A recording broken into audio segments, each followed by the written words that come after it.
এই রেসিপিটি দেখে কেউ বুঝতেই পারবে না কী দিয়ে তৈরি করা হয়েছে। বানানো এতটাই সহজ, খেতেও অসম্ভব মজার হয়। রাজা বাদশাদের আমলের এই রেসিপি একবার খাওয়ার পর এর স্বাদ ভোলার নয়। একবার দেখাতেই খুব সহজেই বানিয়ে নেওয়া যায়। চলুন দেখে নিই। 4টে দেশি মুরগির ডিম নিয়েছি। ডিমগুলাকে ভেঙে নেব।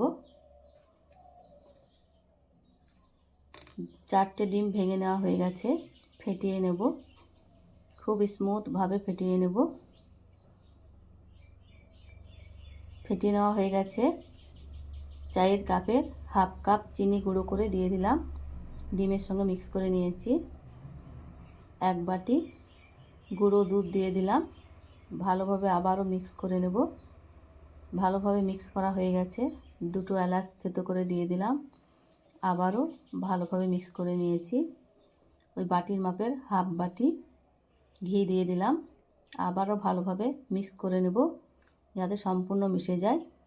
এবার আমি গ্যাসে চাপিয়ে দিলাম, জাল করে নেব। মিডিয়াম আঁচে জাল করে নেব। অনবরত নাড়তে হবে, নাড়া বন্ধ করা যাবে না। অনেকটাই ঘন হয়ে এসেছে নাড়তে নাড়তে। ওপর দিয়ে আবারও 1 চামচ ঘি দিয়ে দিচ্ছি। এই সময়ও নামানো যায়। আমি আরও কিছুটা ঘন করে নেব।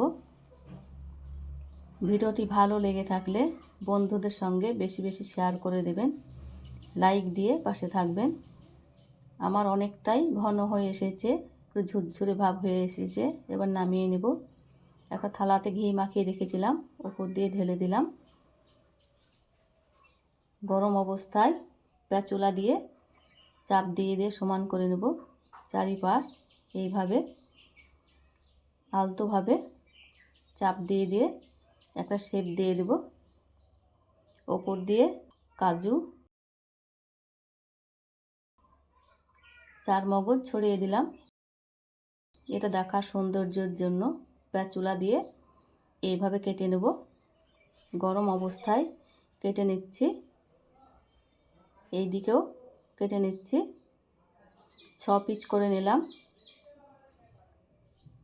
দেখুন দেখতেই কত সুন্দর হয়েছে। এইভাবে ডিমের হালুয়া তৈরি করলে এতটাই নরম ও সফট হয়, মুখে দিলে যাবে।